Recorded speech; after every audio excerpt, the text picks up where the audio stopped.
አስነዳይ አቦቶ አስነዳይ ሻሎም ጂንካና አካባቢ የምትገኙ የጌታ ቤተሰቦች የጌታ ሰላምና ጸጋ ይብዛላችሁ። እኔ ወንድማችሁ ፕሮፌት ማርቆስ ጌታ ይባላለሁ። አንድ አስደናቂ ግብዣ ይዤላችሁ ወደፊታችሁ መጥቻለሁ። እርሱም በጂንካ ከተማ ላይ ጥቅምት 28 እስከ 30 የሚቆይ ልዩ መንፈሳዊ ድግስ ስለተዘጋጀ በዛ ላይ ለመጋበዝ ነው እዚህ ጋር የተገኙት። ሁላችሁም በዛ ስፍራ በመገኘት የጌታን ጸጋ እንድትካፈሉ ስል ጋብዛችኋለሁ። እግዚአብሔር ትልቅ ታምራቶችን ያደርጋል።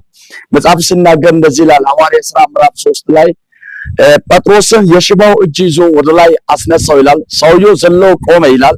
ይመላለስም ጀመረ ይላል። በፋይናንሻል ነገሮቻቸው ላይ መመላለስና መሄድ ይጀምራል። በሽተኞችም አልጋ ቁረኞችም የተጨናነቃችሁ እንዲሁም በአጋንንት ስርዓት የታሰራችሁ ሰዎች እግዚአብሔር የሚፈታበት ቀን ተቆርጦላችኋል። እርሱም ከፊታችን እንግዲህ አርብ ጀምሮ እስከ ይሁድ የሚቆይ ማለትም ጥቅምት 28 እስከ 30 የሚቆይ ልዩ መንፈሳዊ ድግስ በጂንካ ከተማ ላይ ተዘጋጅቷል። ሁላችሁም በስፍራው በመገኘት የጌታን ጸጋ እንድትካፈሉ ጋብዣችኋለሁ። ፕሮፌት ሲሳይም አለ፣ ፓስተሮች አሉ። ደግሞ እጅግም በጣም የተወደደ በወላይታ ዘማሪ እስራኤል ታንቱም አለ። እኔም በስፍራው እገኛለሁ።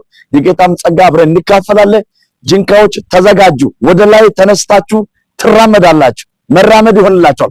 በሙሉ ነገር ላይ ብድግ እላለሁ ብላችሁ አምናችሁ ነው። እግዚአብሔር ይባርካችኋል። ሻሎም